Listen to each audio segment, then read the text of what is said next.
alguno de ustedes de repente es alérgico a ciertos alimentos.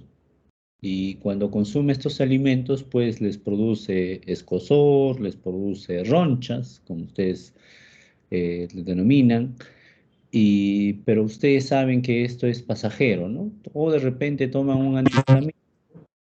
Sí, buenas noches. ¿Alguien por ahí quiere participar?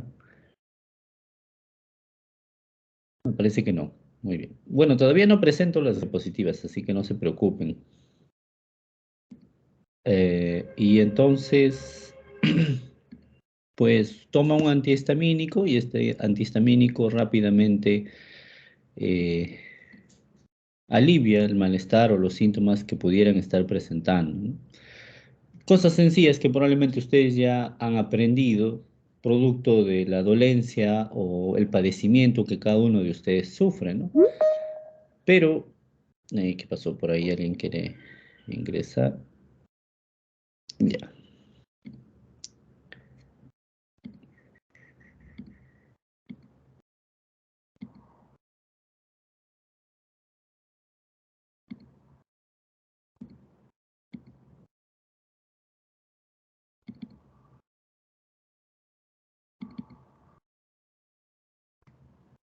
listo. Confírmeme, por favor, no sé quién, la delegada, por favor, se observa la presentación. Sí, doctor, buenas noches. Buenas noches. Ya, entonces estamos confirmando, todos están observando la presentación. Les hacía mención de que existen muchas intoxicaciones pasajeras que si uno sufre una determinada dolencia, pues o una determinada predisposición a una reacción que ya es conocida, probablemente cada uno de ustedes lo maneja. El problema ocurre cuando existen situaciones en las cuales sustancias que nunca hemos sido expuestos empiezan a producir reacciones adversas en nuestro organismo. Entonces, frente a esas situaciones, probablemente ustedes, en la situación que se encuentran como primeros auxilios, van a demandar o van a realizar la primera acción, ¿no? Que generalmente la primera acción es mantener la calma, observar la seguridad del ambiente y tranquilizar a las personas con las cuales se encuentran, ¿no? Habitualmente las intoxicaciones pues se presentan en los niños, ¿no?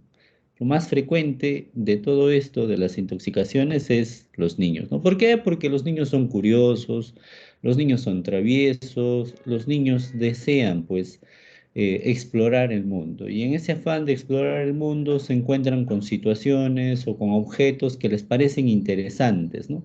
Y para mala suerte de los pequeños, de los niños, todos estos objetos tóxicos vienen a ser atractivos, ¿no? Por los colores, la presentación, la forma en la cual tienen estos productos. Entonces vamos a ver que los niños son los que van a sufrir en gran medida. Si ustedes se encuentran en casa, tienen hermanos menores, de repente por ahí alguno de ustedes ya es papá o es mamá y ya tiene hijos pequeños, o tienen familiares, habitualmente lo que se hace es tratar de proteger a los niños frente a estas sustancias. Por favor, por ahí alguien tiene su audio prendido, le rogaría que apague. Muy bien, gracias.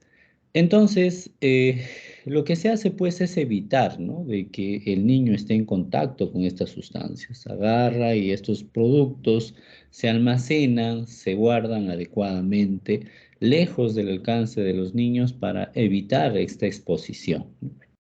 Pero a pesar de eso, a pesar de los cuidados, siempre tenemos casos que llegan a los hospitales que presentan intoxicaciones con diversas sustancias, ¿no?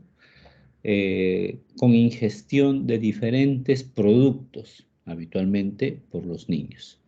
En los adultos es un poco raro encontrar tipos de intoxicaciones, a no ser que sea por la propia exposición del adulto por situaciones laborales, ¿no? Trabajan en agricultura y se exponen frente a insecticidas o herbicidas, las cuales tienen que rociar, pues, ¿no? En las plantas, en los campos. Entonces, el individuo se está exponiendo, pero este es por un tema laboral, ¿no? O inconscientemente, ¿no? Una fábrica que se instala, una fábrica clandestina que se instala al costado de la casa, no sabemos que están produciendo diferentes productos que puedan ser tóxicos en la elaboración de estos, ¿no? Se producen humos y nosotros estamos expuestos sin saber que se están manejando o creando diferentes tipos de sustancias que van a ser nocivas para nosotros. Y lo otro, el tercer caso en el adulto, que es para tratar de generar una autolesión, ¿no? El suicidio. Muchos de las personas que tratan de suicidarse, pues usan estas sustancias tóxicas, ¿no?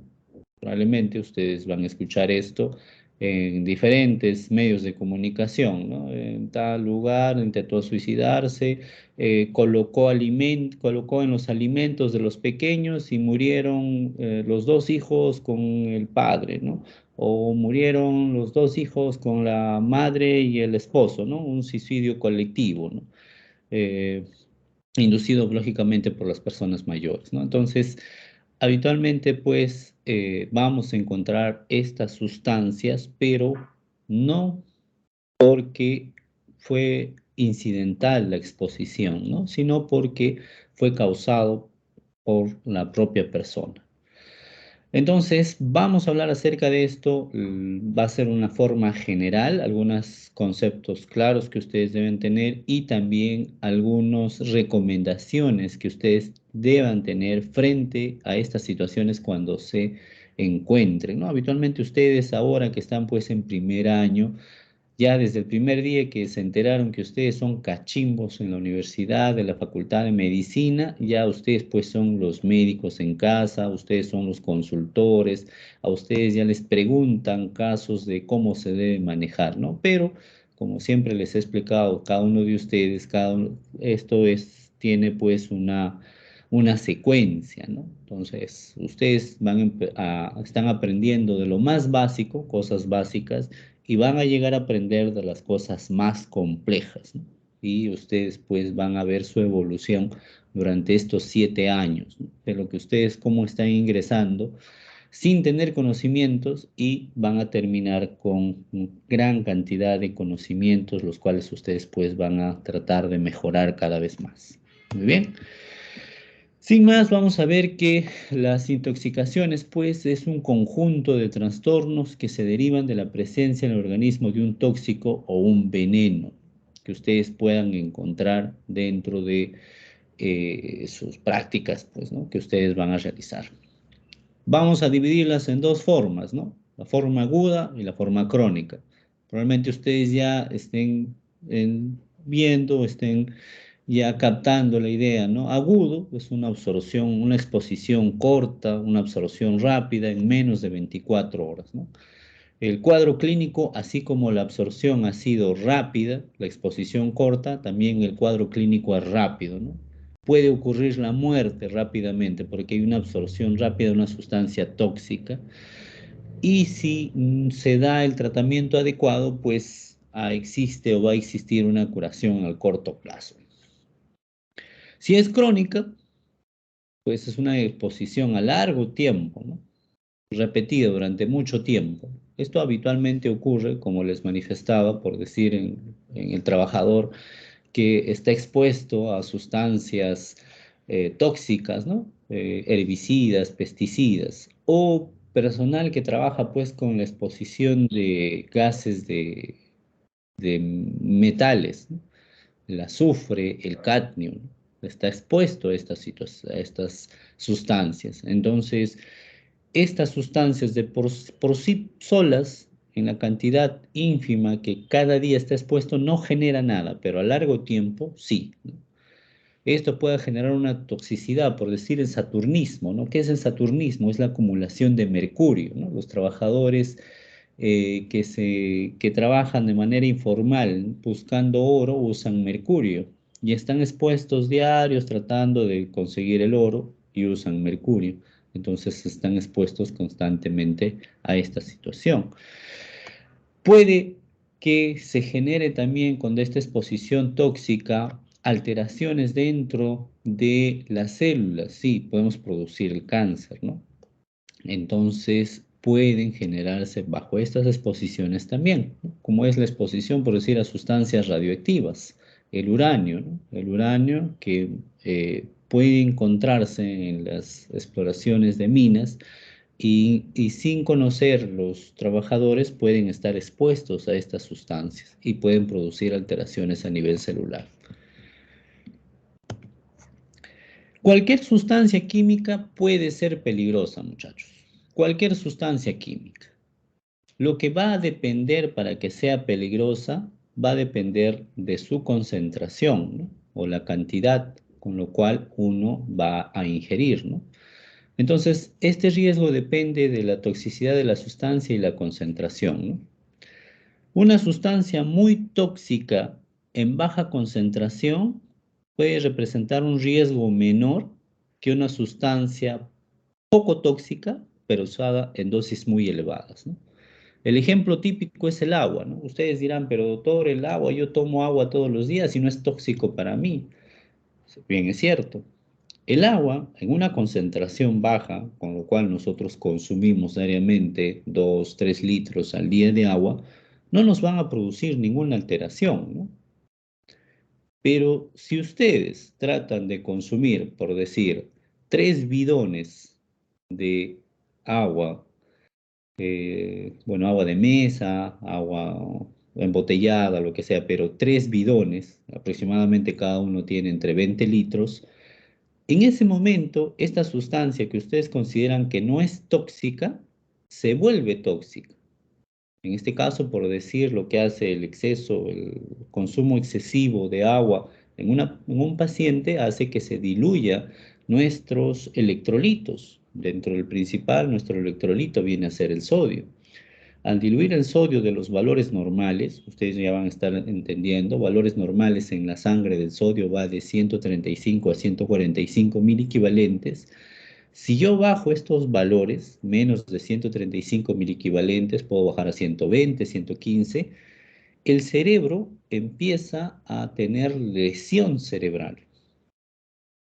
Y entonces el paciente pierde la conciencia y puede morir por un coma, producido por el exceso de consumo de agua. Entonces el agua se puede convertir en una sustancia tóxica, ¿no?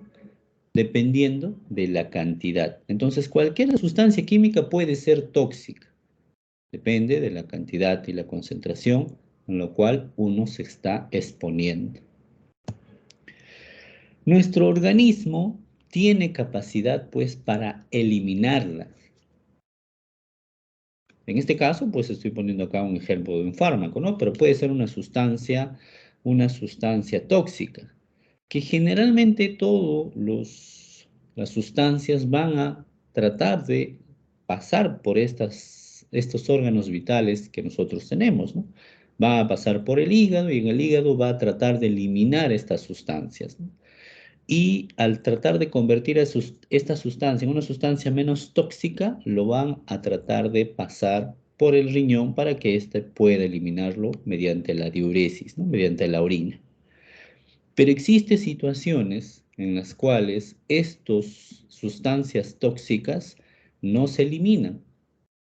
El hígado hace su mejor esfuerzo, trata de eliminar esta sustancia tóxica, pero se queda dentro de nuestro organismo y se va acumulando, ¿no? Se puede acumular en la piel, en los pulmones, a nivel del tracto gastrointestinal, al sistema nervioso, a nivel del sistema circulatorio, en los riñones y en la vesícula, ¿no?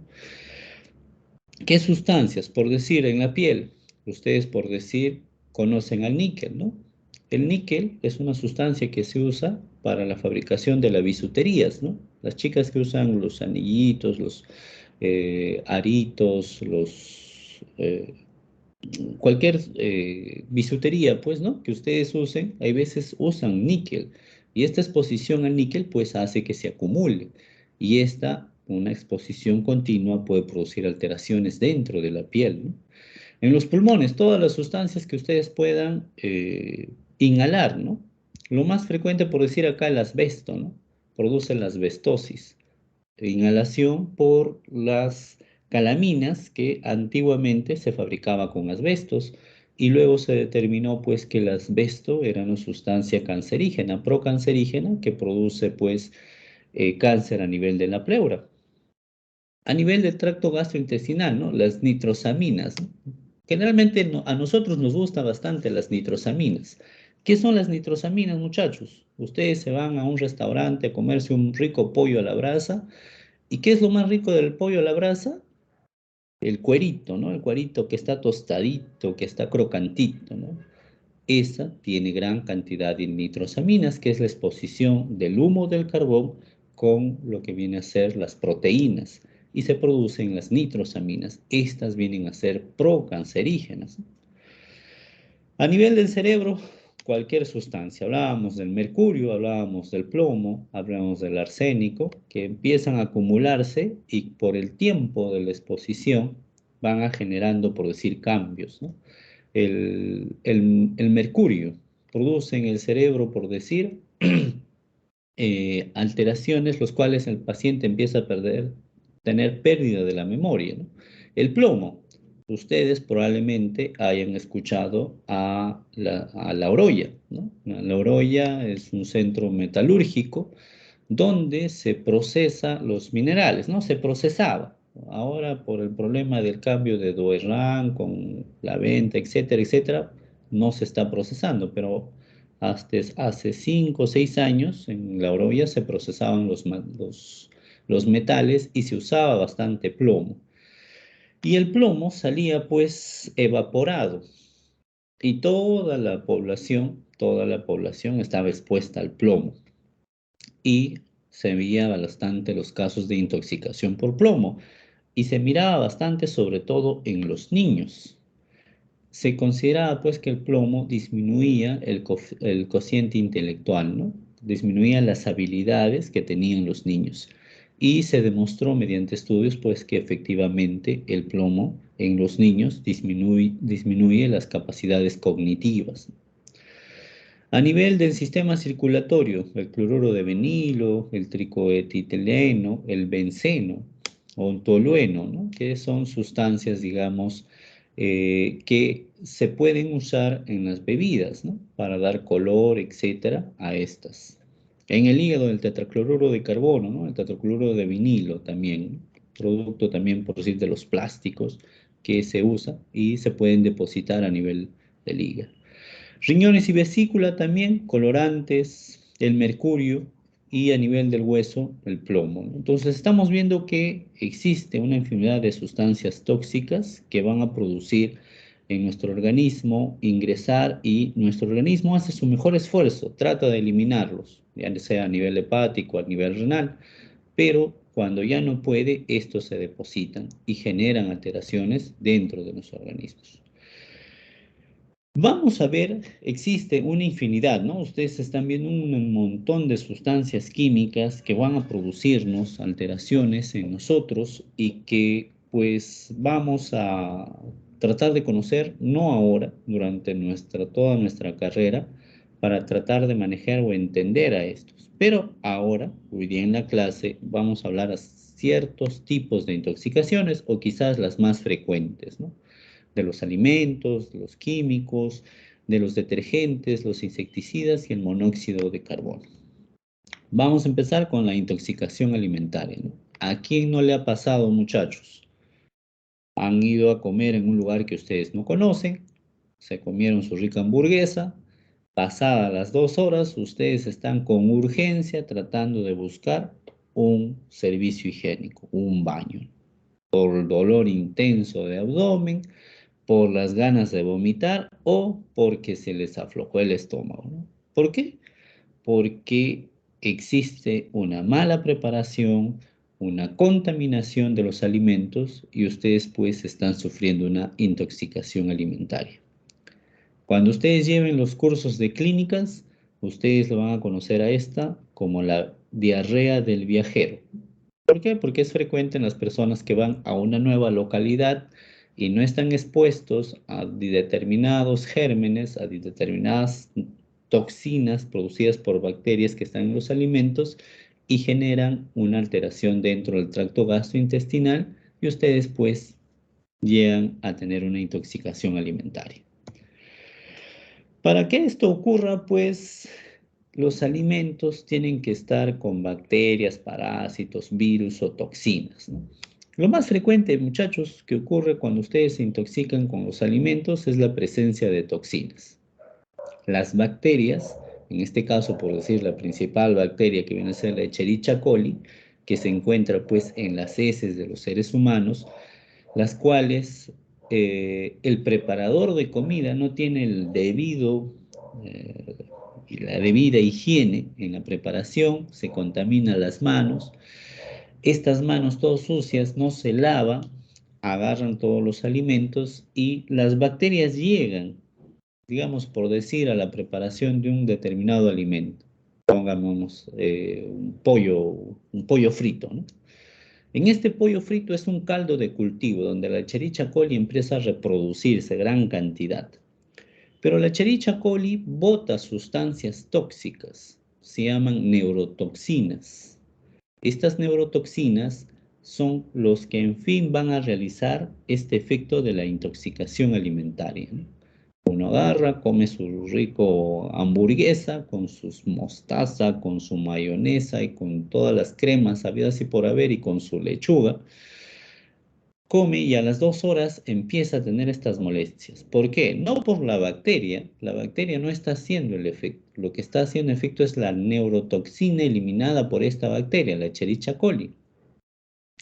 Y el intestino, pues al recibir las células intestinales, al recibir esta neurotoxina hace que se abran los canales y existe una gran pérdida de líquidos y electrolitos.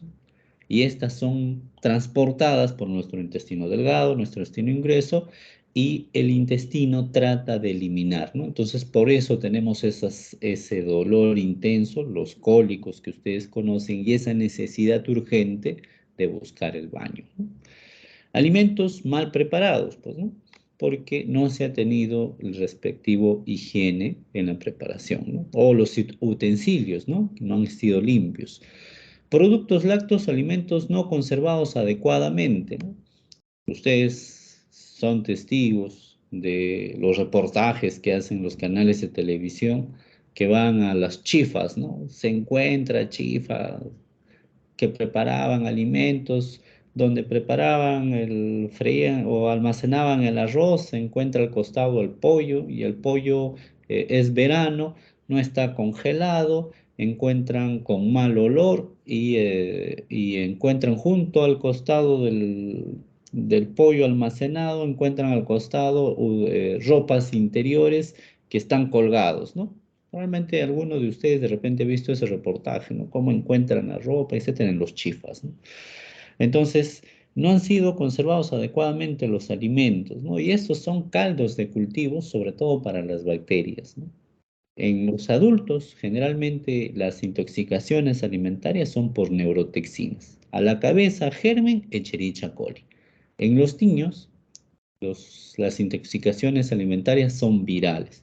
A la cabeza, el rotavirus, ¿ya? Es una manera introductoria de que ustedes vayan conociendo a ciertos gérmenes, ciertos virus que son causantes de las muchas enfermedades que uno va a padecer. Las manifestaciones, ustedes lo pueden describir, ¿no? Que levante la mano quien no ha tenido una intoxicación alimentaria en su vida. Es bien difícil que alguien no haya sufrido una intoxicación alimentaria. ¿Cuándo comienzan? Entre las 2 a 6 horas, ¿no? Después de haber ingerido los alimentos. Característico, dolor abdominal, la diarrea. Algunos pueden presentar fiebre y escalofríos. Esto quiere decir ya que es una bacteria. Dolor de cabeza. Pueden presentar náuseas, vómitos, debilidad, ¿no? Característico, ¿no? Típico de una intoxicación alimentaria, ¿no? Dolor abdominal, diarrea, fiebre, náuseas, vómitos, malestar general. ¿Qué nosotros debemos hacer? Probablemente ya muchos de ustedes conozcan, ¿no? ¿Qué es lo que tenemos que hacer? Hidratar al paciente, ¿no? Porque el paciente está perdiendo líquidos, líquidos en gran cantidad. Entonces, debemos compensar. Y no debemos dar cualquier líquido, muchachos. De repente, muchos de ustedes se han escuchado, hay que darle el Esporade o el Gatorade, ¿no? Estas sustancias no son compatibles con nuestro organismo. Tienen bastantes sales, sodio, tiene bastantes azúcares, glucosa. Nuestro organismo necesita una sustancia balanceada. Tenemos los sueros fisiológicos, no como los que tenemos el suero salino, ¿no? Al 9 por mil o al 0,9%, sino tenemos de ingesta oral, ¿no? Probablemente ustedes conozcan al Electroral o el Frutiflex, que son los sueros que nosotros podemos usar en la rehidratación de un paciente que está teniendo una intoxicación alimentaria, ¿no? Sobre todo pacientes que están que están con vómitos, que están con deposiciones líquidas, ¿no? Podemos usar sales de rehidratación. En la época del cólera, en los años 90, pues el Vibrio cholerae, que viene a ser la bacteria causante de esta, elimina una neurotoxina que hace que las células a nivel del intestino grueso, los colonocitos, empiecen a aperturar sus canales de cloro y existe una gran pérdida de cloro, ¿no? Aparte del sodio y el potasio, pero existe una gran pérdida de cloro. Aunado a esto, los líquidos, ¿no? En esta epidemia de cólera que ocurrió en los años 90, pues el paciente moría deshidratado, ¿no? Porque perdía gran cantidad de líquidos. Y en aquel tiempo se generaron pues las bolsitas de rehidratación o las sales de rehidratación, ¿no? Que distan mucho en la actualidad de estas sales de rehidratación ya preparadas, porque estas sales de rehidratación que se usaron en la epidemia del cólera tienen bastante cloro. A diferencia que en la actualidad, bueno, ya no existe bueno, no existe, no se reporta casos de cólera, felizmente.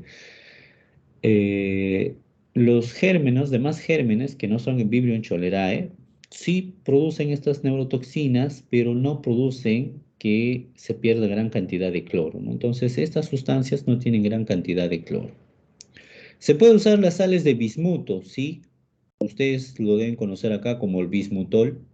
Es muy bueno, efectivo para la intoxicación alimentaria, ¿no?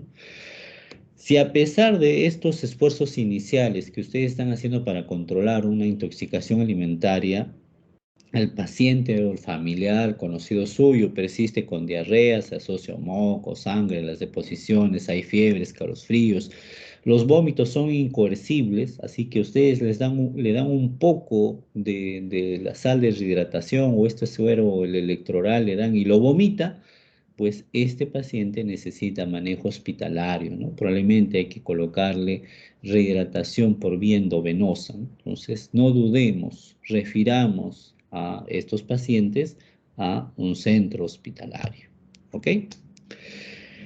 Vamos a ver ahora la intoxicación por sustancias químicas.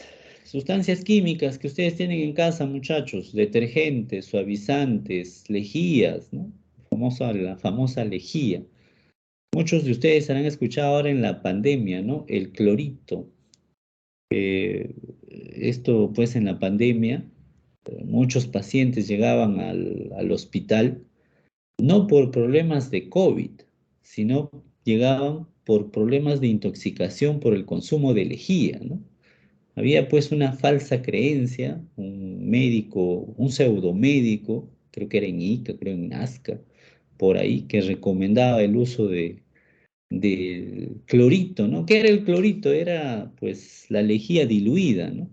Que debían consumir para eliminar al virus, ¿no? Al COVID, ¿no? O sea, no había un sustento pues científico, ¿no? Y lamentablemente pues las personas ciegamente, bueno, probablemente por la falta de conocimientos, hacían caso a este caso, a estas recomendaciones, ¿no? Y miren, no solo es las personas que eran fuera del ámbito de la salud, sino yo he tenido una persona, un colega cercano, que usó en un momento el clorito, este famoso clorito, ¿no? Que lo vendía en los pacientes, ¿no? Y supuestamente mejoraba y me comentaba, mira, cómo va el paciente, se está recuperando, ¿no?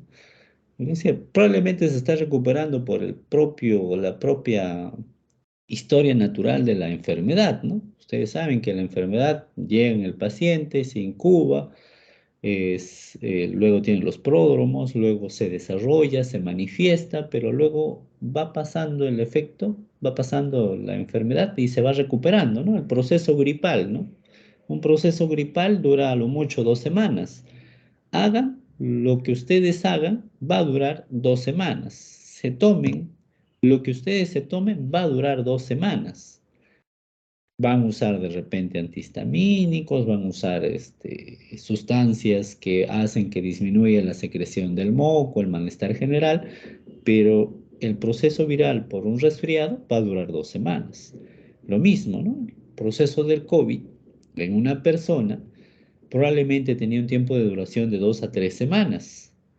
Entonces, este colega llegaba con su clorito, le daba a su paciente a la segunda semana y a la tercera semana, por la propia historia natural de la enfermedad, el paciente se estaba recuperando y no era pues relacionado con el consumo de esta sustancia que es tóxica, ¿no? El clorito. En este caso, pues el hipoclorito de sodio, que viene a ser la lejía, ¿no? Que es una sustancia tóxica, pues, ¿no? Al hospital llegaban personas con quemaduras, pues, en la boca, quemaduras en el esófago, por consumo de lejía, ¿no? Supuestamente para tratarse o prevenir el COVID. Entonces, ¿se ha manifestado esto de la intoxicación por la lejía en los hospitales en la pandemia? Sí, y bastante. No sé quién está esperando, pero ya le admitimos. Entonces, ¿qué sustancias químicas tenemos? Detergentes, ¿no? Lavavajillas, los abrillantadores, jabones y detergentes, ¿no? Para lavar ropa, los blanqueantes, los suavizantes, ¿no? ¿De qué va a depender que sea tóxico? Pues de la concentración y la cantidad, ¿no? Y hemos visto eso en la parte inicial. Lo típico, ¿no?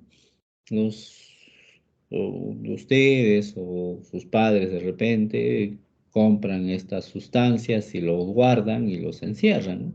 Y muchos de estos a veces hacen juego con otras botellas que no deben ser para almacenamiento de estas sustancias, ¿no? Por decir acá, hicieron un almacenamiento en una botella de un refresco, ¿no? En este caso, por decir, puede ser una gaseosa. Y el niño curioso ingresa y encuentra y piensa que esto es, pues, es gaseosa, entonces me lo voy a tomar, ¿no? Y no sabe pues que está tomando lejía, ¿no? Y esto es lo que ocurre frecuentemente, ¿no? Cómo llegan los niños después de esta exposición, ¿no? Estas sustancias va a depender del pH, ¿no? Generalmente, todas las sustancias que usamos detergentes vienen a ser alcalinos, ¿no? Ustedes se recuerdan esto, ¿no? pH ácido, pH alcalino, ¿no? pH ácido, en una escala de 0 al 13, van a los que se van acercando hacia el 0, ¿no? Y los que vienen a ser alcalinos, los que se van acercando hacia 13, pues, ¿no? El pH neutro viene a ser 7, ¿no? Esto no produce mayor alteración. Los detergentes, las sustancias que se usan para la limpieza, generalmente son ácidos, con un pH más de 10, más de 11, a diferencia que son alcalinos, ¿ya? Son alcalinos, no estoy confundiendo, son alcalinos, más de 10, más de 11.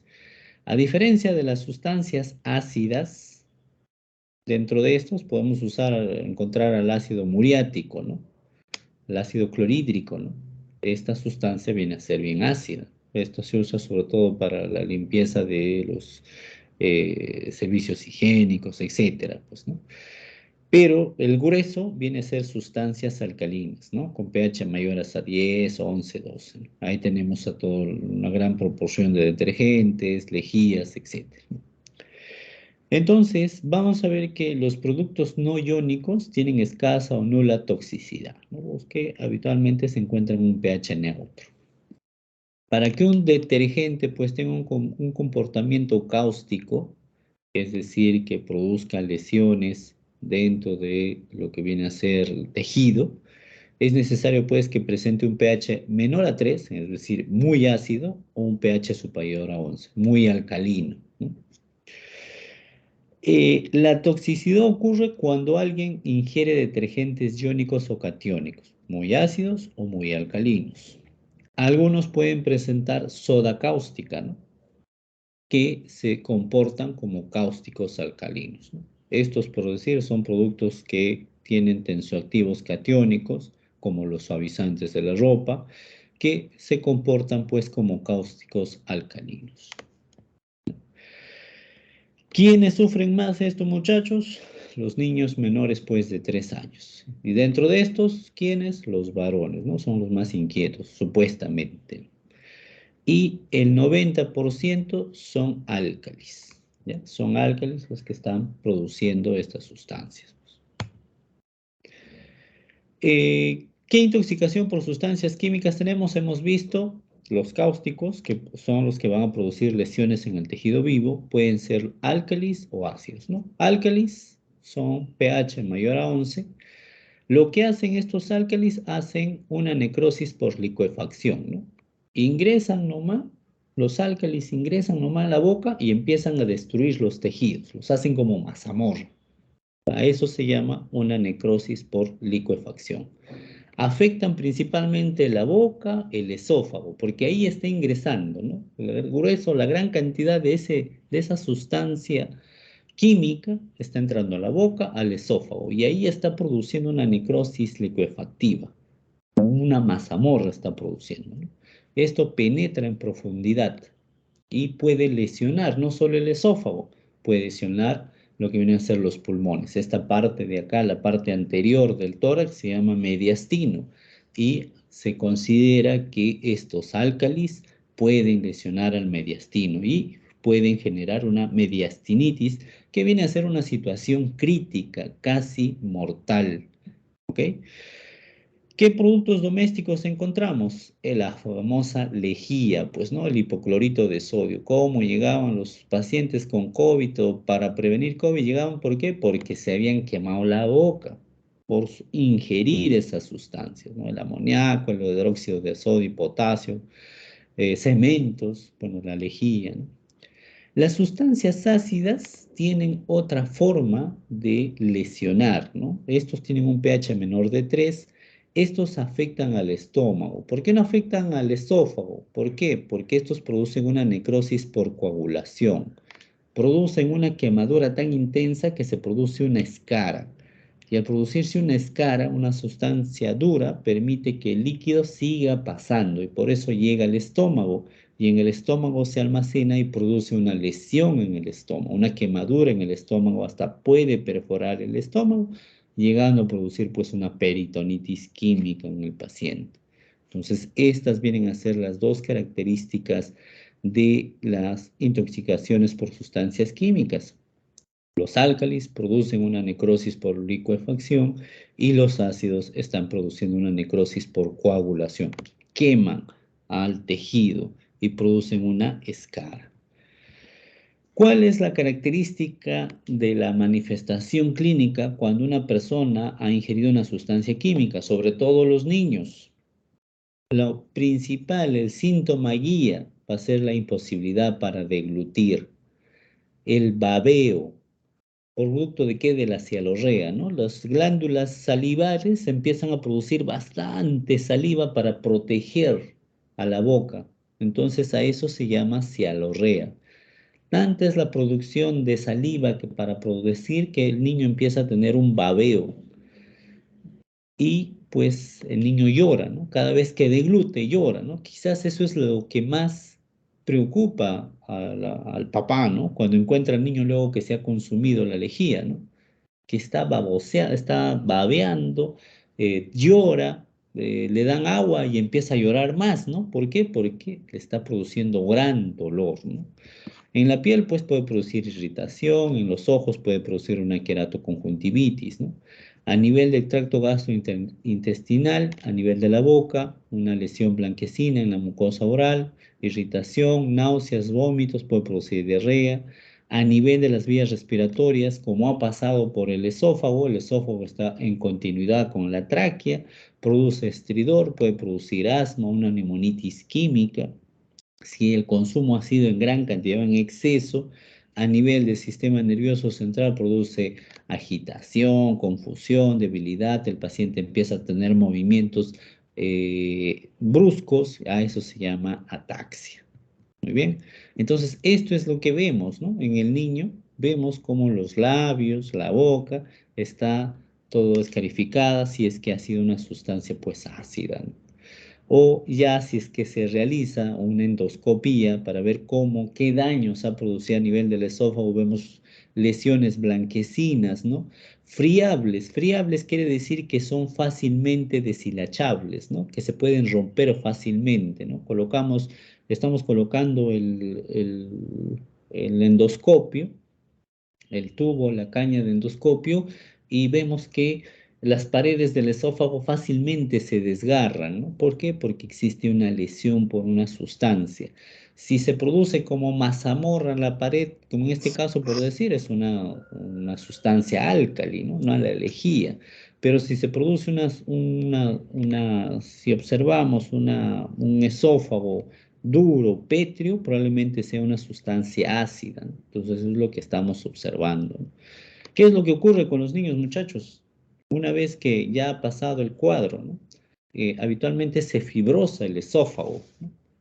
Hasta se estenosa, se hace un tubito delgadísimo para que pasen los alimentos. Entonces se tiene que hacer dilataciones, ¿no? Dilataciones para producir de que el esófago nuevamente recobre la luz por donde va a pasar los alimentos.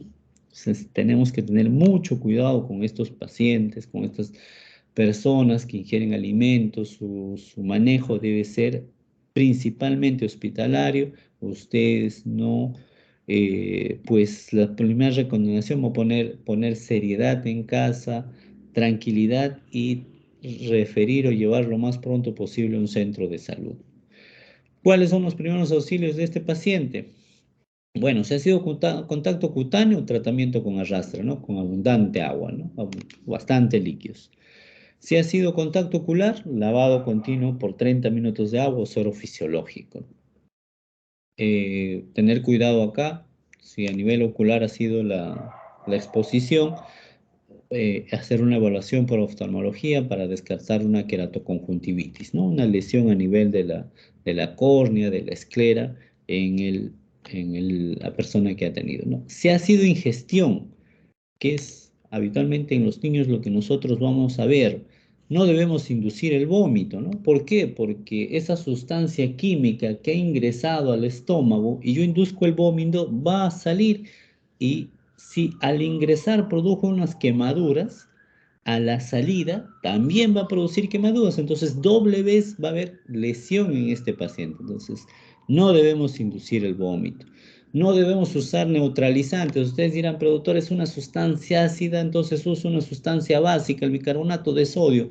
Mi tía Sarita me dijo que es bueno darle y hay que darle. No, vamos a producir una reacción química entre un ácido y una base. ¿Qué producto de la reacción química se genera al usar un ácido y una base? Calor. Entonces vamos a producir más quemadura dentro del paciente. Una de las sustancias que nosotros usamos para el manejo de las intoxicaciones, pero no para sustancias químicas, es el carbón activado. Probablemente ustedes de repente lo han escuchado. No debemos usar en estas personas el carbón activado, no absorbe cáusticos el carbón activado. No debemos usar sondas para lavado porque puede ser que se haya producido una necrosis por licuefacción, por una sustancia alcalina. Tratamos de colocar la sonda para llegar al estómago y sacar la sustancia. Esta sonda al ingresar puede lesionar las paredes del esófago, puede penetrar en el mediastino, ¿no? Les decía que el mediastino es la parte anterior del tórax, ¿no? Donde se encuentra el corazón, donde se encuentran los pulmones. Entonces no debemos tratar de colocar sonda.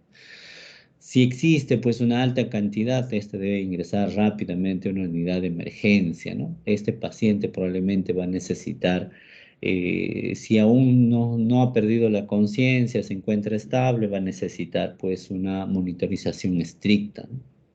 Pueden llegar estos pacientes a necesitar una nutrición, ya no por la vía oral, sino a nivel endovenoso, ¿no? Se le coloca un catéter a nivel central y por ahí se le va pasando los alimentos hasta que se produzca la resolución del cuadro, ¿no? De las quemaduras a nivel del esófago.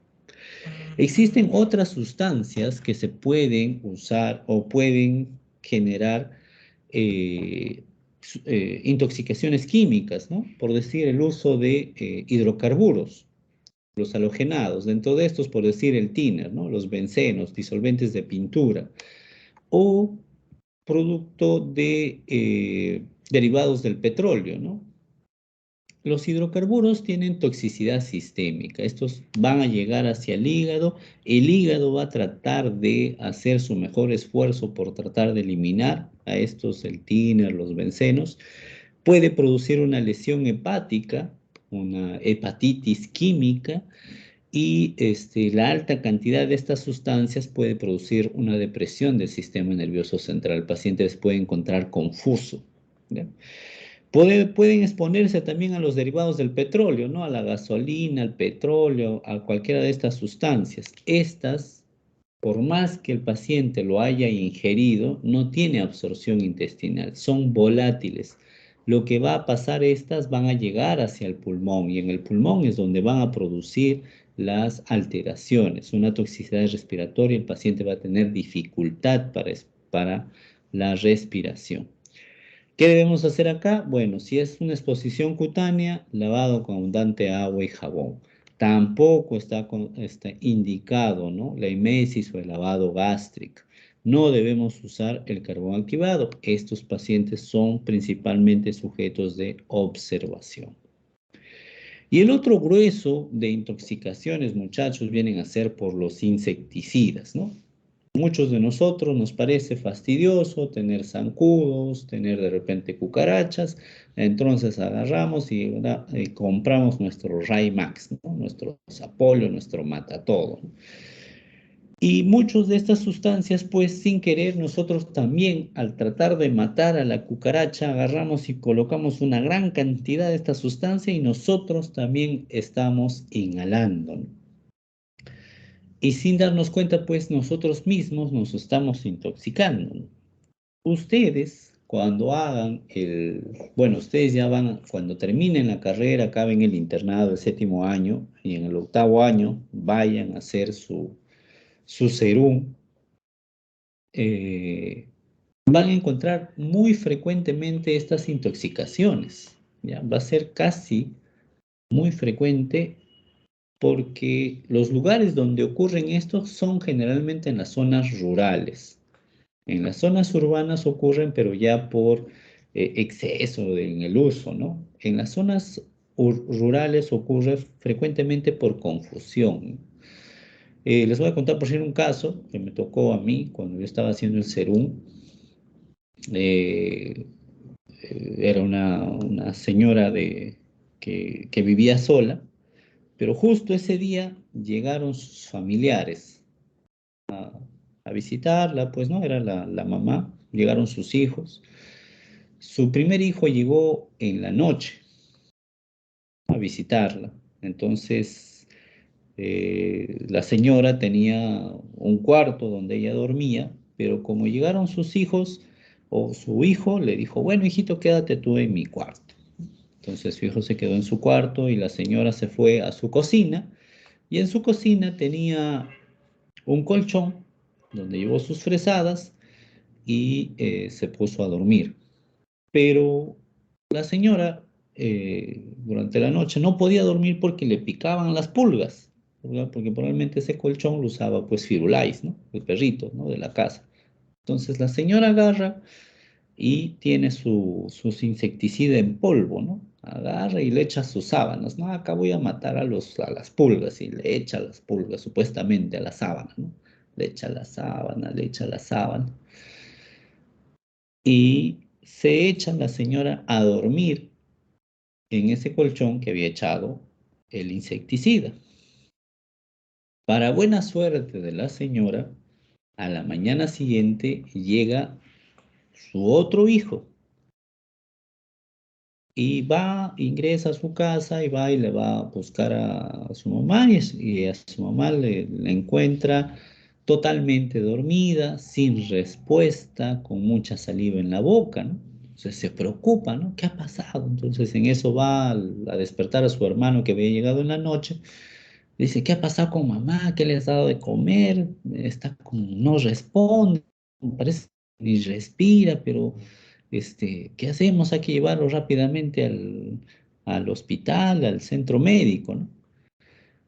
Entonces la llevan rápidamente al centro de salud, que donde yo me encontraba, y me cuentan la historia, ¿no? Que la señora ha llegado y se ha ido a dormir al, al colchón, a la cocina, y su otro hijo que llegó y me manifiesta, ¿no? Yo la encontré dormida, como ahora, que no responde, tiene mucha saliva en la boca y no responde, ¿no? Entonces me pongo a pensar y digo, bueno, puede ser que se ha intoxicado con alimentos. Empiezo a indagar, ¿no? ¿Qué es lo que han comido? Si han comido todos lo mismo, porque si han comido todos lo mismo y sola la señora esté con esa situación, es un poco raro. Y de ahí su hijo corriendo viene y me trae una bolsita. Doctor, me dice, esta bolsita he encontrado en la cama de mi mamá y he sacudido la cama y ha salido bastante tipo harina. Y le pregunto, ¿qué es esto? Me dice, esto es para matar pulga, doctor. Me dice. Y en ese momento se me prende todo el- las conexiones y digo, pues, agarrado, se ha intoxicado pues con esta sustancia que no saben qué es porque lo habían puesto en una bolsita sin nombre y que probablemente pues esta sea la causa, ¿no? Empezamos, le descubrimos la ropa, le empezamos a hacer el lavado, usamos una sustancia que ustedes van a conocer que viene a ser la atropina y con ya usamos esta sustancia la señora empieza a despertar, ¿no? Y le preguntamos, ya una vez que la señora está estable, le preguntamos qué es lo que ha pasado y la señora nos cuenta, ¿no? Lo que les he contado, ¿no? De que agarró el matapulgas y le empezó a echar a su colchón, a sus sábanas y ahí se metió a dormir, ¿no? Entonces, ustedes así pues se van a encontrar cuando vayan a su serum esta intoxicación que es frecuente, ¿no? Y lo otro, ¿no? Que probablemente ustedes hayan escuchado en las noticias, esto salió en las noticias, ¿no? De que era una fiesta patronal bueno, en la fiesta patronal, pues una familia se encargó de hacer el desayuno y el cocinero en hacer el desayuno agarró y supuestamente echó sal, ¿no? Sal para el caldo, para la sopa, ¿no? Que iban a dar en el desayuno y que dieron en el desayuno, ¿no? Y a las 2 horas todos empezaron con dolor abdominal, visión borrosa, secreción por la boca.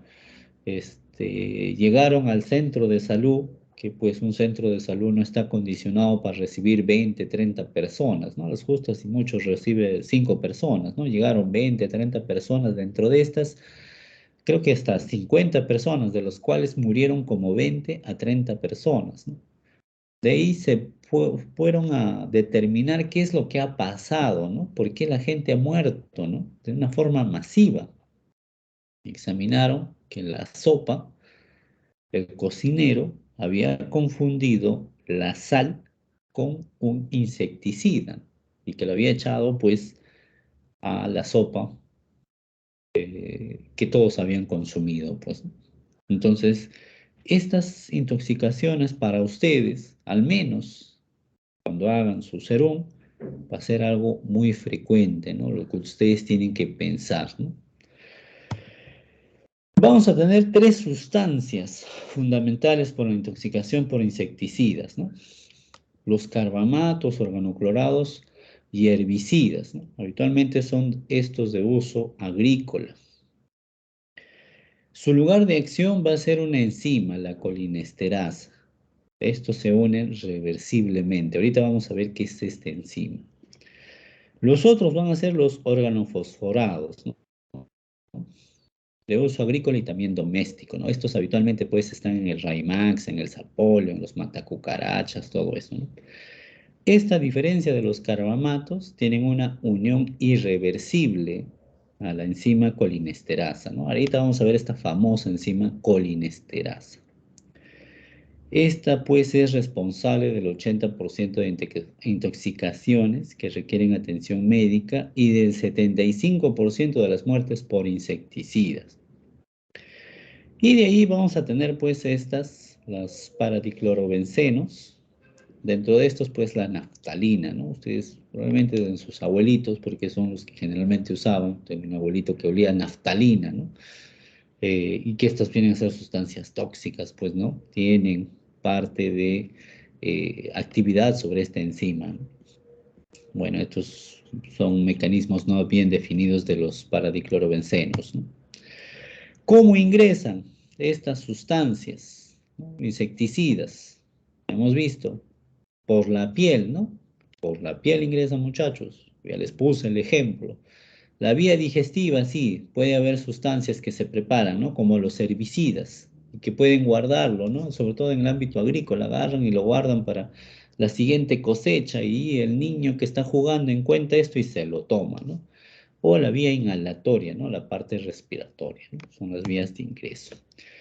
Entonces, ustedes tienen que recordar sus clases de inicial, de primaria, donde hablaban del sistema simpático y parasimpático, pues, ¿no? ¿Se acuerdan, no? Cuando llevaban esto en colegio, en primaria, en inicial, creo, llevaban esta división de sistema simpático y parasimpático, ¿no? De esto, ustedes se tienen que recordar que el sistema simpático, su principal neurotransmisor final era la noradrenalina, ¿no? Y del sistema parasimpático es la acetilcolina, ¿no? Estos neurotransmisores, cuando son eliminados, bueno, son segregados por estas neuronas, tanto el sistema simpático parasimpático, tienen que ser eliminados, ¿no? En el sistema simpático, pues la noradrenalina se elimina, ¿no? Y en el sistema parasimpático, la acetilcolina se tiene que eliminar también, ¿no?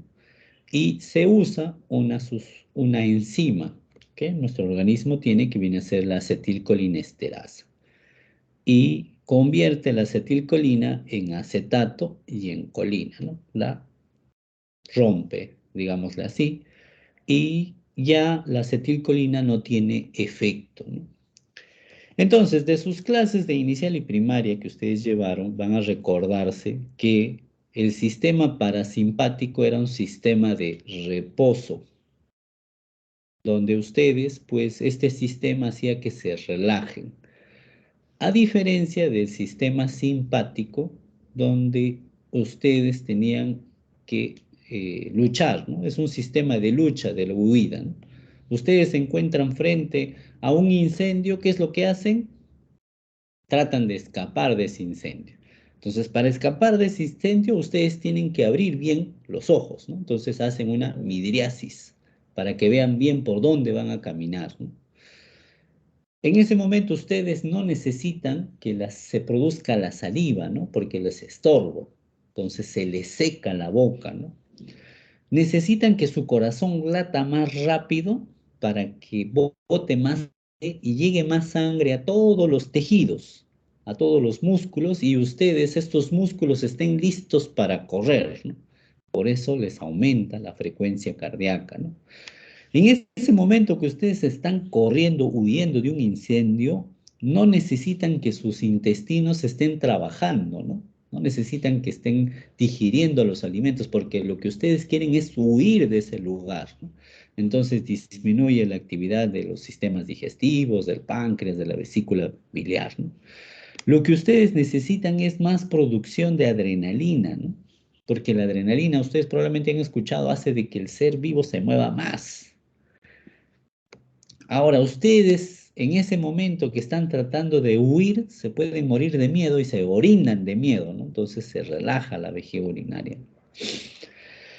En el sistema, caso contrario del sistema parasimpático, hace todo lo contrario a esto, ¿no? Hace que te relajes. Entonces tú ya no necesitas abrir bien los ojos para mirar bien, sino te relajas. A eso se llama una contracción pupilar, a eso se llama miosis. Bueno, entonces de repente estás comiendo algo y entonces aumenta tu producción de saliva. Como no estás haciendo nada, tu corazón empieza a latir más despacio. Hay una reducción de la frecuencia cardíaca, ¿no? Ya no necesitas respirar más, porque no necesitas más aire, no necesitas más oxígeno, porque estás relajado, estás descansando. Entonces hay una contracción bronquial.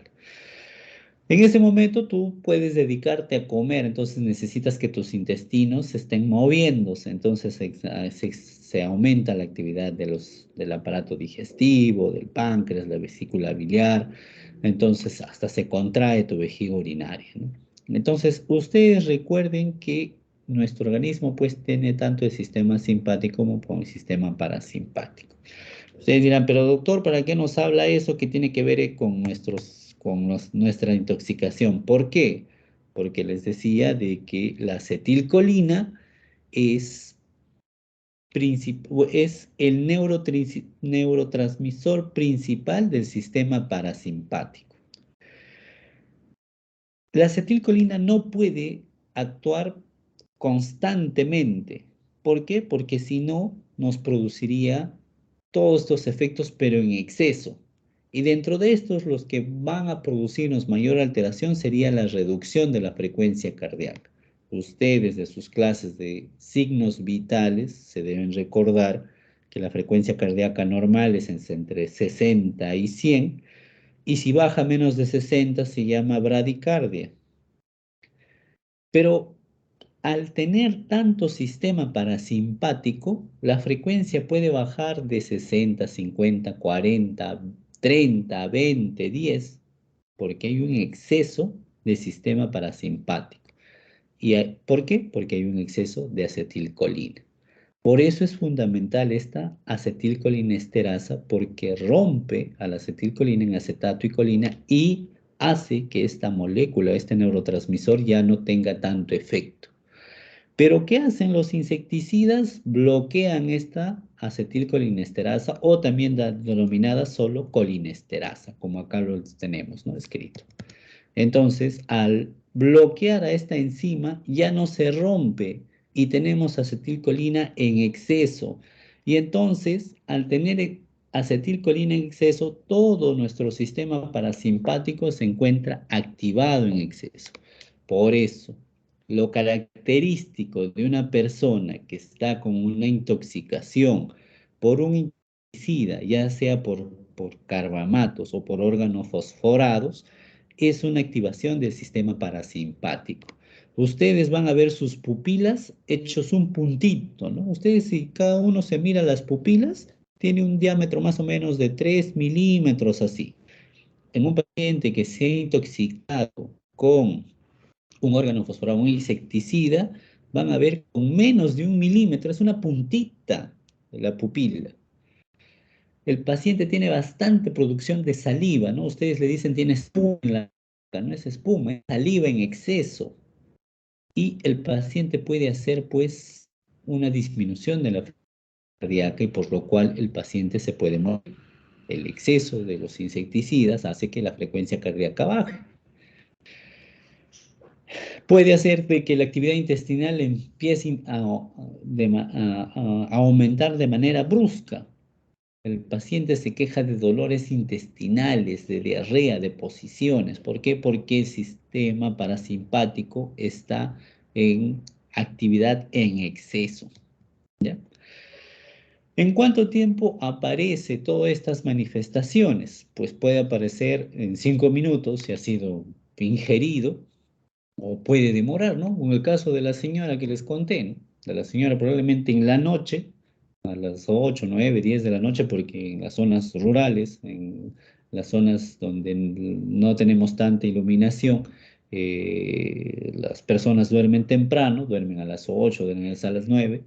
Se ha echado ahí el insecticida para matar las pulgas y hasta la mañana siguiente, probablemente que 6, 7 de la mañana que su hijo lo encontró, se haya manifestado estos síntomas, ¿no? Depende de la cantidad, del tipo y la vía de entrada del insecticida, ¿no? ¿Qué efectos produce, no? Ya les he manifestado, ¿no? Bueno, en la piel, irritación, enrojecimiento, ¿no? En el corazón, bradicardia, por lo cual mueren, ¿no? En los ojos, aumento del lagrimeo, miosis, aumento de secreciones. En el tracto digestivo, irritación, cólicos, náuseas, vómitos. A nivel renal, aumento de la micción. A nivel respiratorio, se contraen los bronquios, dificultad respiratoria, sibilancias, que son silbidos a nivel del pulmón porque se está contrayendo los bronquios. A nivel del sistema nervioso central, ansiedad, coma, convulsiones, mareos, ¿no? ¿Qué es lo que hacemos? Ustedes probablemente lo primero que hagan cuando se encuentren esto, ¿no? Si es a nivel cutáneo, ojo, lavar, pues, ¿no? Con abundantes líquidos, ¿no? Si es por vía inhalatoria, las personas que están fumigando, ¿no? En los grandes campos agrícolas, pues hay que retirarlos de ahí, ¿no? De los sitios de exposición, probablemente darles oxígeno. Por vía cutánea, lavar, pues, con abundante líquidos o retirar las ropas, ¿no? En el caso, como les conté, nosotros desnudamos a la señora, ¿no? Quitamos todas las prendas a la señora, lo bañamos a la señora para que se elimine rápidamente toda esa sustancia tóxica que estaba en la piel, ¿no? En este caso sí, ¿no? Se ha sido ingerido y es esta la forma como se tratan de suicidar las personas, ¿no? Y hacer también eliminar a otras personas, ¿no? El famoso envenenamiento, pues, ¿no? En este caso sí debemos hacer un lavado gástrico, ¿no? Se puede usar el carbón activado, sí usamos el carbón activado. La droga de elección, como les decía, es la atropina, muchachos. ¿Ya? Bueno, ahora ustedes conozcan nomás, si es rajatabla la atropina, ¿no? De ahí ya ustedes tienen que explicar los efectos, cómo actúa la atropina, ¿no? Pero por ahora, es primeros auxilios, importante que ustedes conozcan que la droga de elección en estos insecticidas es la atropina. El otro tipo de intoxicaciones que se produce en las personas es por esto, ¿no? Por los rodenticidas, ¿no? Por veneno de ratas, ¿no? Y miren, ¿no? Ustedes las formas tan peculiares, ¿no? Parecen caramelos estos rodenticidas, ¿no? Y es los niños, ¿no? Los que consumen estas sustancias, ¿no? Ustedes de repente quieren eliminar una rata y le ponen ahí su veneno de ratita y el niño juega, está jugando y encuentra estas sustancias, hoy caramelitos, influm a la boca, ¿no? Y pues los efectos se ven, pues, en este caso, dependiendo del tipo de rodenticida que haya consumido el niño, pues, ¿no? Estas pues son sustancias para eliminar a los roedores y generalmente estas sustancias son anticoagulantes, ¿no? Lo que se busca en la rata es de que no muera rápidamente, ¿no? Lo que se busca es que la rata se desangre, ¿no? Se usan anticoagulantes dentro de su sistema. La rata no tiene capacidad para coagular y empieza a morir por sangrados internos, ¿no? Es la fisiología del veneno de rata. En este caso, pues son antagonistas de la vitamina K, ¿ya? Tenemos dos tipos, los cumarínicos o anticoagulantes de primera generación, los warfarínicos, o los cumarínicos de segunda generación, los superwarfarínicos, ¿no? Ustedes ya más o menos están entendiendo que acá pues es más potente, ¿no? Un superwarfarínico. Existen otras metales neurotoxinas, pero probablemente lo que más nos interesa van a ser estos, ¿no? Los anticoagulantes, los antagonistas de vitamina K. Bueno, ya estamos viendo, los de primera generación son menos potentes, tienen una vida media de 4 horas, absorción solo es por vía oral y pues el cuadro clínico aparece después de las 12 a 24 horas, ¿no? ¿Cuál es el cuadro clínico? Sangrado, ¿no? El niño empieza a sangrar por las encías, por las fosas nasales o pueden generarse hematomas, ¿no? Los de segunda generación, estos son los más peligrosos, son 100 veces más potentes, Estos pueden durar hasta 100 a 200 días y a diferencia de acá que solo es por vía oral, esta se absorbe por todo sitio, ¿no? Dérmica, oral o respiratoria. Cuadro clínico es un anticoagulante, hemorragias, ¿no? Hemorragias por la nariz, por la boca, por las encías, hematomas, pueden producir hemorragias del tracto gastrointestinal, a eso se llama melena. El paciente puede tener anemia por las múltiples hemorragias o hemorragias internas, ¿no? Que puede presentarse de una forma espontánea. ¿Cuáles son primeros auxilios? Lavado gástrico, podemos usar el carbón activado y aquí el antídoto pues es la vitamina K, ¿no? Si ustedes se recuerdan, esto actúa contra la vitamina K, entonces yo lo que tengo que dar es vitamina K, pues, ¿no? Para contrarrestar a estos anticoagulantes. Y ya para terminar, muchachos, algo que pues está empezando a verse, que es la intoxicación por monóxidos de carbono. ¿Eh? Monóxido de carbono, no dióxido de carbono. ¿Por qué les digo? Porque se está empezando a ver porque ahora está existiendo bastante lo que viene a ser el uso del gas natural, ¿no? Ustedes probablemente estén viendo estas instalaciones en las cuales exigen a los que van a usar una gran ventilación. Sobre todo, esto se da de las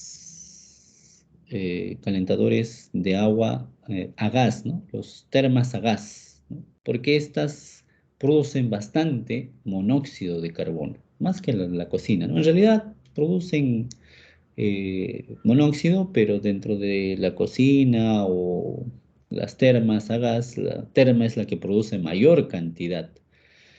Entonces, se está observando esto, ¿no? Las personas empiezan a tener malestar cuando usan justamente su terma, ¿no? ¿Por qué? Porque esto está produciendo bastante monóxido de carbono. El monóxido de carbono, muchachos, es el CO, no viene a ser el CO2, que viene a ser el dióxido, sino el CO, el monóxido. Es una sustancia muy lipofílica y muy eh, eh, eh, con alta afinidad para la hemoglobina, ¿no? Ustedes recuerden de sus clases también de inicial y de primaria que ustedes han llevado, que la hemoglobina pues se une al oxígeno, ¿no? O al dióxido de carbono, pero en afinidad el CO, el monóxido de carbono, tiene mayor afinidad que el oxígeno y hasta que el propio dióxido de carbono, ¿no? Y los desplaza. Y este CO, el monóxido de carbono, lo abraza a la hemoglobina y no lo deja. ¿No? Lo abraza y no lo deja que absorba otra sustancia, en este caso el oxígeno, ¿no? Importante para nosotros. Entonces, este monóxido de carbono produce pues una intoxicación eh, letal, ¿no? Porque al no haber oxígeno en nuestro organismo, pues nosotros dependemos de oxígeno, entonces el paciente pues llega a una hipoxemia y el paciente pues muere, ¿no? Se considera que la intoxicación por monóxido de carbono es de la muerte dulce, ¿no? Porque uno se va quedando dormido y no siente nada. El monóxido de carbono pues se produce por la mala combustión, ¿no? De manera de madera, gas o combustible, ¿no? Es tóxico, es menos denso que el aire y se dispersa con facilidad, tiene gran afinidad por la hemoglobina. ¿Dónde se produce esto? Pues cualquier cosa que queme carbón, ¿no? Gasolina, querosene, petróleo, propano, madera, ¿no? Ahora el gas natural.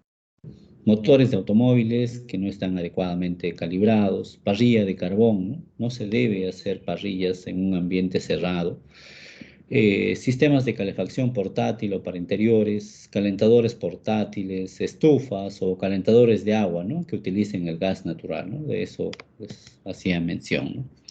Esto pues ingresa por nuestras vías respiratorias, tiene una alta afinidad por la hemoglobina, impide que se une al oxígeno, forma esta sustancia, la carboxihemoglobina, lo cual es una sustancia muy estable que impide que el oxígeno ingrese y impide pues que el oxígeno ingrese a nuestros tejidos, ¿no? Sobre todo al cerebro y al corazón que son los más afectados. La clínica va pasando de un nivel a otro, empieza a tener dolores de cabeza, náuseas, vómitos, va pasando a un estado moderado, mareos, palpitaciones, falta de fuerza, desmayos y las situaciones graves, ¿no? Que en el cual el paciente tiene convulsiones, coma o muerte, ¿no? ¿Qué es lo que debemos hacer? Retirar a la persona de ahí, ¿no? Retirar a la persona de este lugar. Si tenemos oxígeno, dar oxígeno, ¿no? Y dar que la persona respire aire fresco, ¿no? Esto también, muchachos, se observa en las zonas rurales, ¿no? Ahí, como les manifestaba, ¿no? Hacen sus fiestas patronales o sus fiestas y organizan, ¿no? Una parte de la población va a hacer el desayuno, ¿no? Y se ponen a cocinar en la madrugada y tiran ahí sus fresadas para cuidar mientras se está cocinando y están frente expuesto al humo, ¿no? Y amanecen muertos, ¿no? También ha habido noticias de estas situaciones, ¿no? Que cocineros amanecen muertos porque se quedaron dormidos frente a la quema de madera, ¿no? Y amanecieron muertos, pues, ¿no? Muy bien. Preguntas, muchachos, dudas, inquietudes.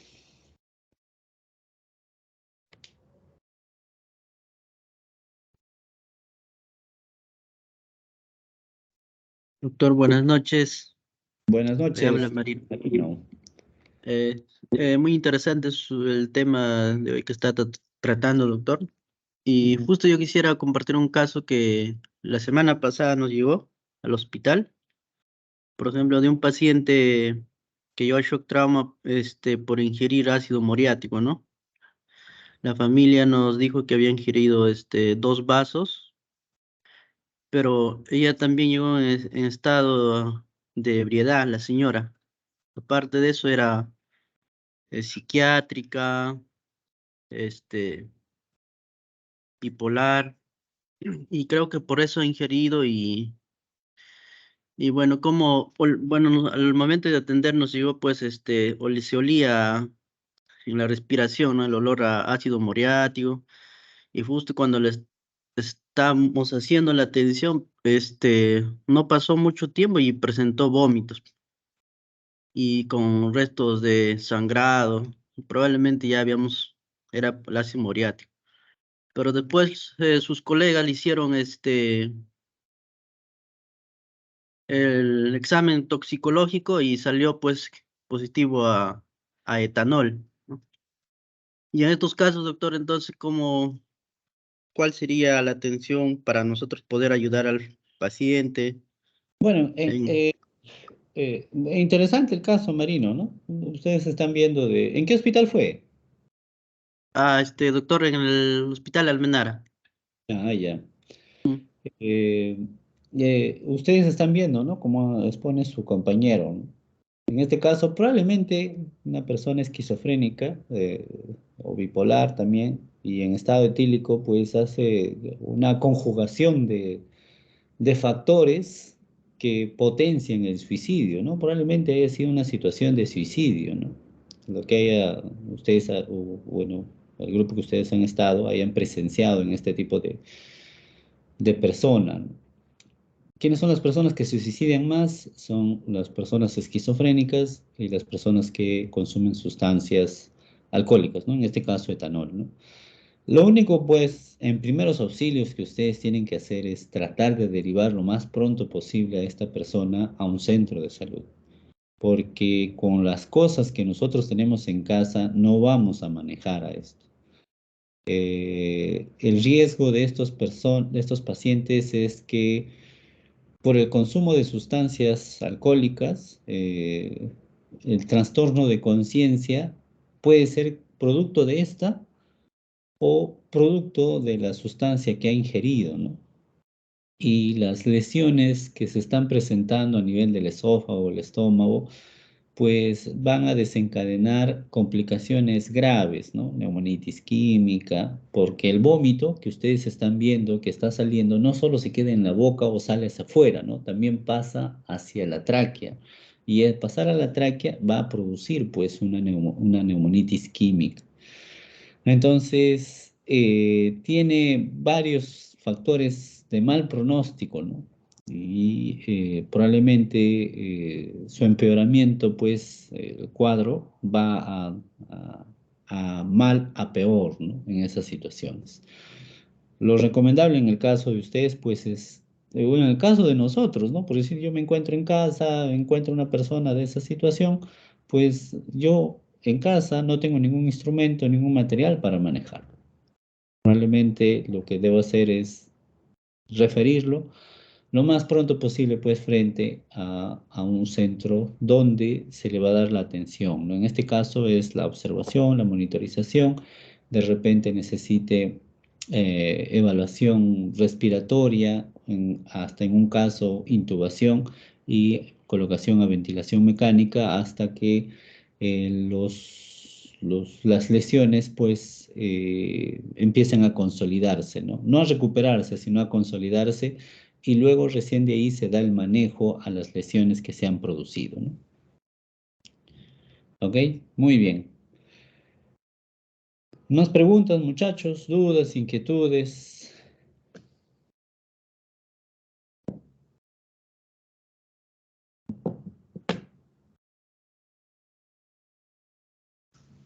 Doctor, buenas noches. ¿No existe intoxicaciones por fármacos? Claro, va a existir, como les digo, ¿no? Existe una infinidad de intoxicaciones, muchachos. Puede haber intoxicación por paracetamol, ¿no? Ustedes que consumen de repente, ay, me duele la cabeza, se toman paracetamol, pero si se toman más de 3 gramos de paracetamol en un solo día, pueden generar una hepatitis farmacológica, porque están consumiendo un exceso de un fármaco, ¿no? Entonces sí, y muchas veces ocurren intoxicaciones, por decir, en los niños, ¿no? Los niños son los más susceptibles porque agarran y ven cositas bonitas, como vienen a ser las pastillas, y agarran y se lo meten a la boca, y se van metiendo otro a la boca, y se van metiendo otro a la boca, ¿no? Entonces sí, existe intoxicación farmacológica cuando se sobrepasa la dosis, ¿no? Recomendable que se debe dar a una persona.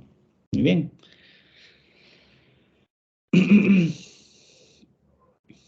La pregunta, muchachos, dudas, inquietudes.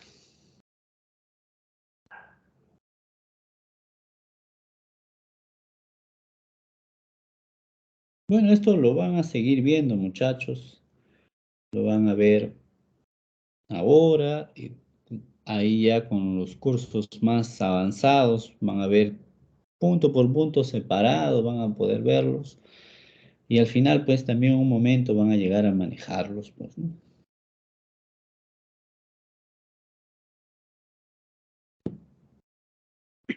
Doctor, y una pregunta más. ¿Y la leche será un antídoto también para algunos medicamentos o no? Medicamentos no, la leche no, no se debe usar en sustancias irritantes, químicas, no se debe usar. Tampoco es antídoto una intoxicación digestiva, ¿no? No es un antídoto. Ok.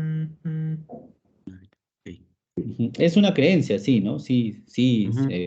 se manifiesta, ¿no? Que hay que darle leche porque la leche es básica o la leche alivia, ¿no?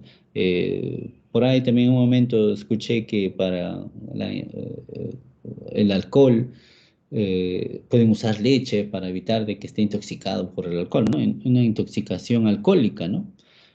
Habitualmente, por decir ustedes, ingresan cachimbos, se van a celebrar y se empiezan a tomar, y se sienten ebrios, ¿no?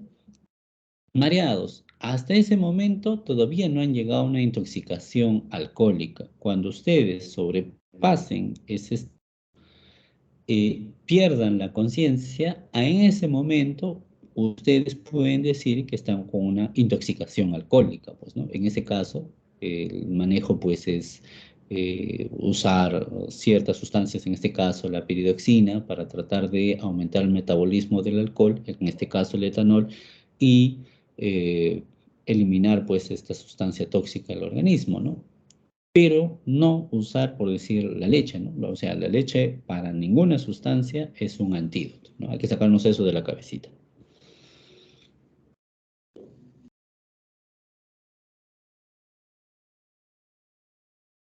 Ok, muy bien. Muy bien, muchachos. La clase es interesante, es amplia, hemos tocado ciertos puntos, porque ustedes van a ver intoxicaciones por infinidad de cosas, infinidad de situaciones. Muy bien, espero que haya sido de mucha ayuda, que despejen sus dudas y como siempre les digo, estamos para absolver sus dudas, no solo ahora en la clase, sino en el momento que ustedes tengan. Tienen acá el Teams, que es como un chat, que pueden hacer las preguntas y en la facilidad se les puede responder y orientar. No nos vamos a ver solo en este curso, nos vamos a ver en todos los cursos de CP, CP1, CP2, CP3, CP4, así que siempre estamos para resolver sus preguntas. Eso sería todo, muchachos. Muchísimas gracias, doctor. Listo, muy bien. Muchísimas gracias, doctor. Gracias, Listo. doctor.